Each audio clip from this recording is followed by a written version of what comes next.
Part 3, example 3 says, state if the following are equations, functions, or expressions.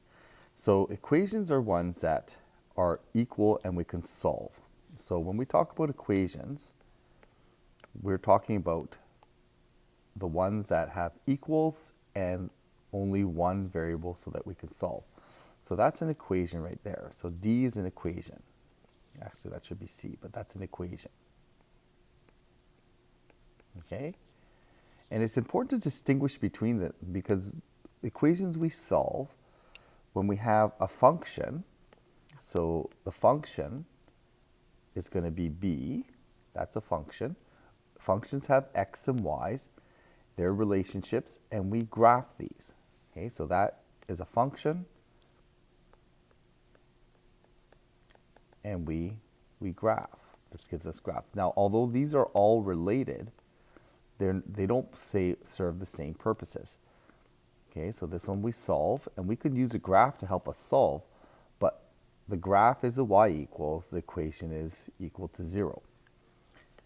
And lastly here we have just an expression. Okay, and expressions are just things we might want to factor. There's lots of different things we can do with expressions. They may just even stand on their own. But we don't solve these, we don't necessarily graph these, but they are definitely related to the function and equation. Okay, so says example 4 says solve the following equations. Either factor, quad formula, completing the squares, and leave the answer in exact form. Now we could try to factor all these, although they don't all factor. We could use quadratic formula for all of these, and we could complete the square for all of these, and we'll get the same answer. So I'm going to factor ones that I can factor, and then I'm going to complete the square, and I'll do one for quadratic formula. So let's take a look at this one here. So let's see if we can factor this one. Okay, so where to go? There it is. So when we try to factor this, we need to, since we have a leading coefficient, we're going to multiply those. And then we're going to ask ourselves, are there two numbers that multiply to negative 15 x squared and add or have a difference of negative 4? Well, 3 and 5, that doesn't work. We don't have any other options here, so this is not factorable. Okay, so that's the first thing I'm going to establish, that this is not factorable. So we're going to say this is not factorable. Okay, but because we did a test for this. So I'm going to put this one into the quadratic formula. So x is equal to, it's already equal to 0, so I have all the parts I need. So negative b is going to be positive 4, or negative of negative 4. Negative 4 squared is positive 16 minus 4 times negative 3 times positive 5.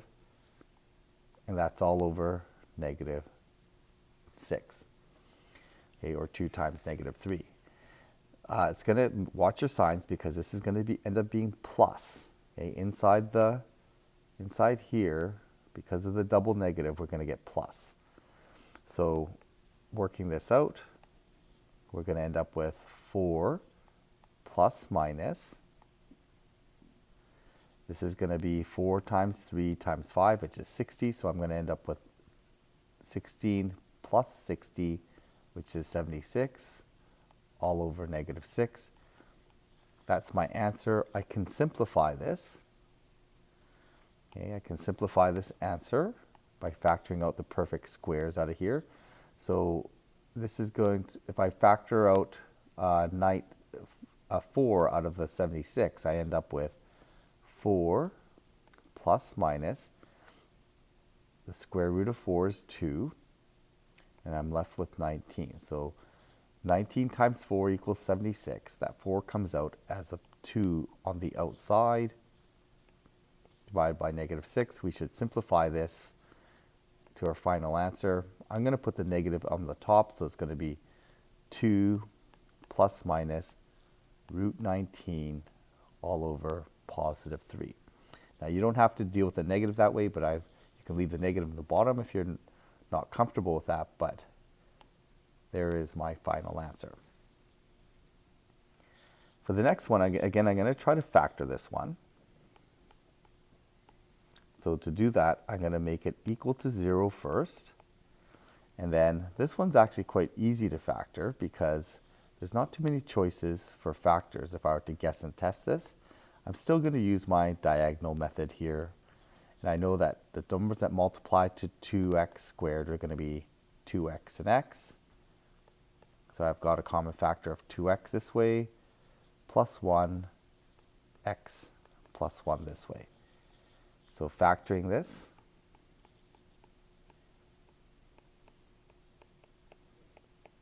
this is an equation, so I'm going to solve this. I'm not just going to leave it in factored form.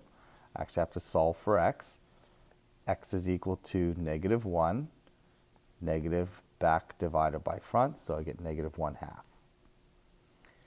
And then the last one, I'm going to complete the square because the square has already been completed here. So I already have a completed square, so I'm going to solve this just by undoing the square. So I'm going to first of all undo the minus and get 8. I'm going to undo the square by square rooting. So I'm going to square root this side, square root this side. When I square root, I have to remember that that's where my plus minus is generated. And this becomes positive 3 plus minus square root of 8. If you want to simplify that radical, you can, but I'm just going to leave my answer like that.